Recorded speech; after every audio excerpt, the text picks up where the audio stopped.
curious. I mean, what is the best part about getting to make a sitcom, work with people you actually really like, get to laugh and have fun together, especially when life outside is a crazy and scary hellscape?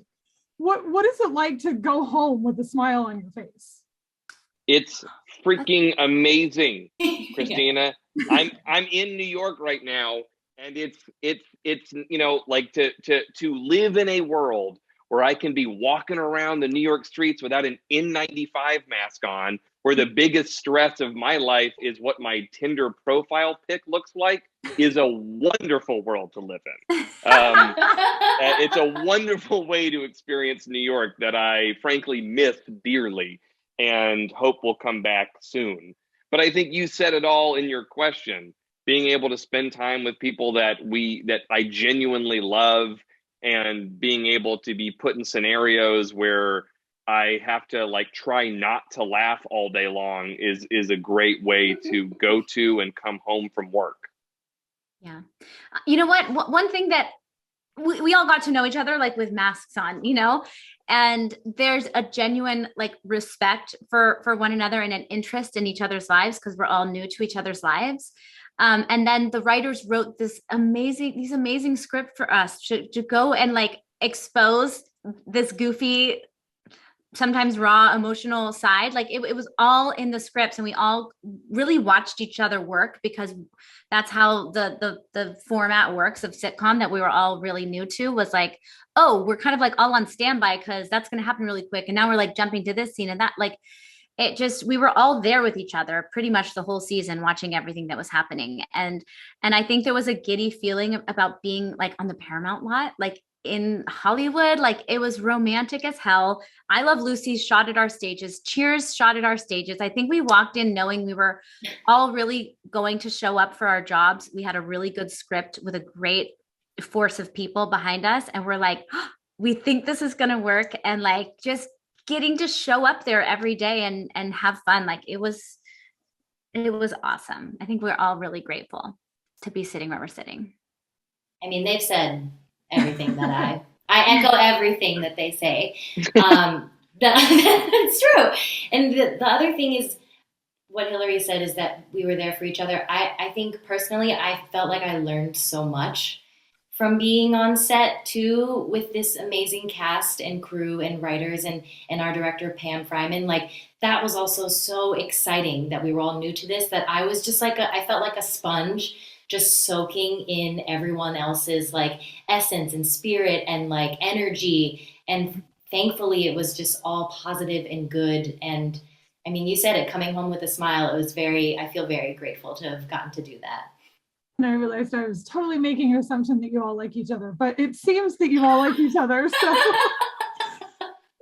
we do. It really does feel like the in order for a sitcom to work, like the most important thing is cast chemistry, because really all you're watching as an audience member is 5, 6, however many people in the cast just having fun together. And you can't I don't think you can really you can't fake that. And what was I think a huge relief, probably more for the producers and the writers than anyone else, is that when we all met each other immediately, there was such a profound respect and excitement about working with each other that hasn't faded. Cocktails. I mean, what's that? And there were a lot of cocktails. Yeah. Quite a large amount of alcohol. Also helps.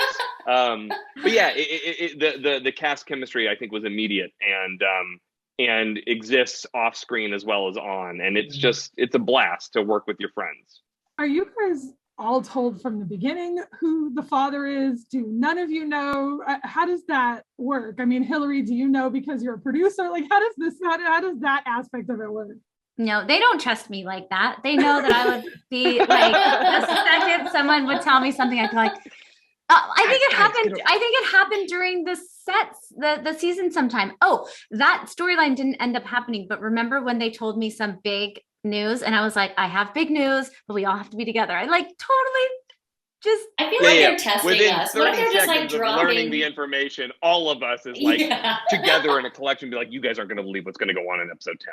Like there's such a we're like bum rushing to tell each other what's going on. It's ridiculous. Yeah. No, we don't know the dad. And we've kind of given up guessing because we know that they're just having fun with us at this point. They're like a cat batting around like a toy feather thing, because they're never going to tell us. And I don't even think they know. Well, Tien's favorite line is to say he has hair and a face and a body and some style. We do know who he is. Like, there you go.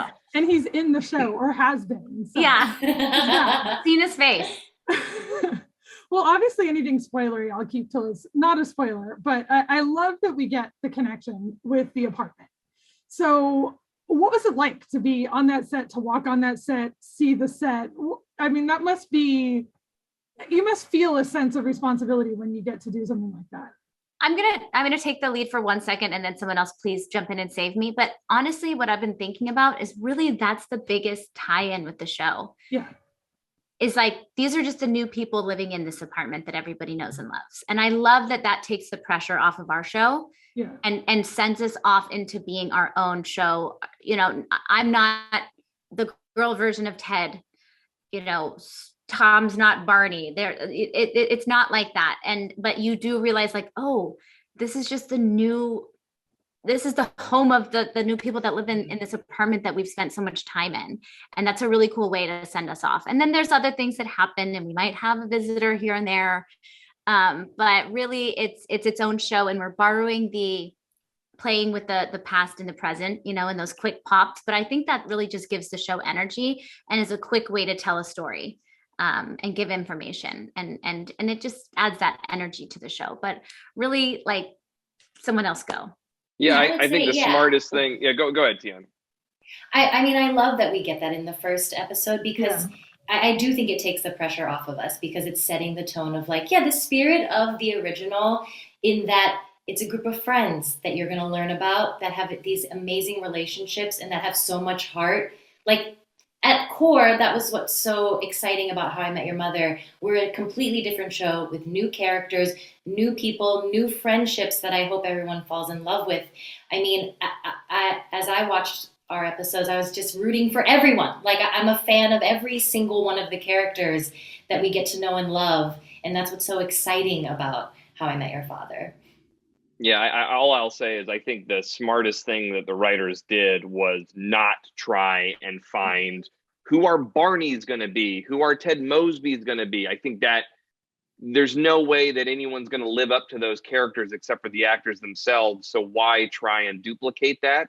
And I think the result of that is it feels like Hilary and Tien have both said, it's a continuation of this world, of some of these sets, of some of these circumstances, maybe even some of these characters we might meet that harken back to the original, but don't feel like we're like playing in the exact same script structure every single time. We really get to go a lot of different directions while occasionally dipping our toe back in the water of the world of the original, which I think is really fun for every single audience member, whether you're coming to the show new or you were a diehard fan of the original.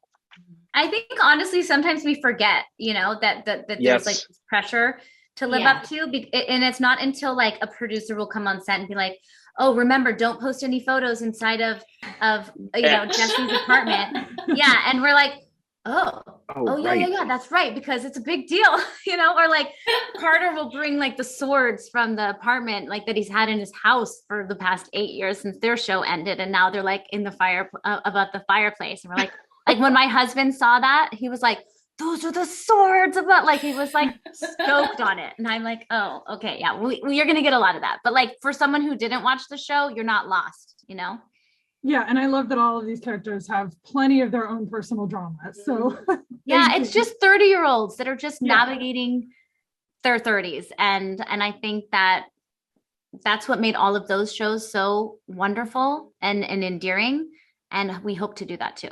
I think that's what we take most from them, is just these normal experiences, but putting them on camera. Yeah, well, awesome. Thank you guys so much for talking to me. I'm excited to see more of it. Thanks, Christina. Thank you. Take care, Christina.